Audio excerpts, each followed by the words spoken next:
அஸ்ஸலாமு அலைக்கும் வரஹ்மத்துல்லாஹி வபரகாத்துஹு. தினமும் ஒரு தெளிவு.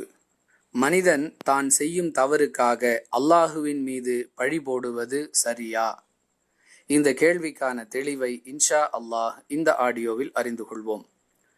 அன்பிற்குரிய சகோதர சகோதரிகளே, பெரும்பாலான மனிதர்களிடம் இந்த நோய் இருப்பதை பார்க்கிறோம்.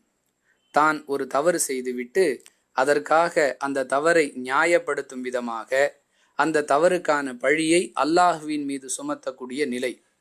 அல்லாஹ் நாடியதால் தானே இந்த தவறு நடந்தது, அல்லாஹ் நாடாமல் எதுவும் நடக்காது என்று சொல்கிறார்களே, அப்படி இருக்க நான் செய்த தவறான செயலும் அல்லாஹுடைய நாட்டப்படித்தானே நடந்தது என்று கூறுகிறார்கள். இவ்வாறு சொல்வதை மார்க்கம் ஏற்கிறதா என்பதே இந்த கேள்வியின் அடிப்படை. ரசூலுல்லாஹி ஸல்லல்லாஹு அலைஹி வஸல்லம் அவர்களுடைய அறிவுரை இந்த கேள்விக்கு பதிலாக அமைந்திருக்கிறது. புகாரி எனும் நூலில் இடம்பெறக்கூடிய 1127வது ஹதீஸிலிருந்து இதை நாம் அறிந்து கொள்ளலாம்.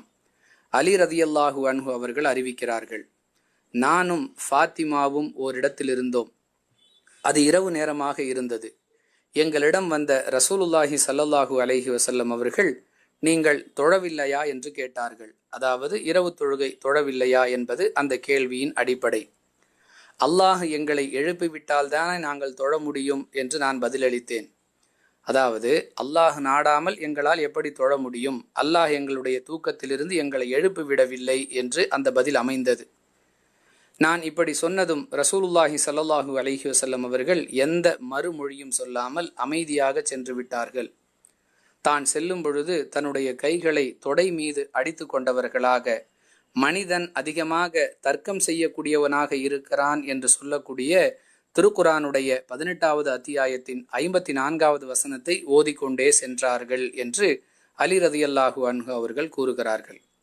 அன்பானவர்களே, எங்களால் தொழ முடியவில்லை அல்லது நாங்கள் உறங்கிவிட்டோம், எங்களுக்கு விழிப்பு வரவில்லை என்று பதில் சொல்வதை விட்டுவிட்டு அல்லாஹ் எங்களை எழுப்பிவிட்டால் தானே நாங்கள் தொழ முடியும் என்று சொன்னது, தொழவில்லை என்ற தங்களுடைய செயலை நியாயப்படுத்தும் விதமாக அல்லாஹுவின் மீது பழி போடக்கூடிய வகையில் அலி ரதியல்லாஹு அன்ஹு அவர்களுடைய தர்க்கம் இருந்தது என்பதையே ரசூலுல்லாஹி ஸல்லல்லாஹு அலைஹி வஸல்லம் அவர்கள் சுட்டி காட்டுகிறார்கள்.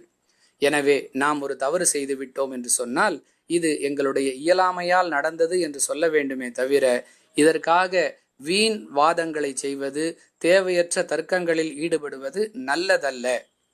என்னுடைய தவறு ஒருவரால் சுட்டி காட்டப்படுகிறது என்று சொன்னால் இது என்னுடைய கவனக்குறைவின் காரணமாக நடந்துவிட்டது, இனி இவ்வாறு நடக்காமல் பார்த்து கொள்கிறேன், நான் தவறு செய்யாமல் இருக்க நீங்கள் எனக்காக துஆ செய்யுங்கள் என்றெல்லாம் சொல்லுவதுதான் சரியான பண்பாக இருக்க முடியும். வாஹிரு தஅவானா அனில் ஹம்துலில்லாஹி ரப்பில் ஆலமீன். அஸ்ஸலாமு அலைக்கும் வரஹ்மத்துல்லாஹி வபரகாத்துஹு.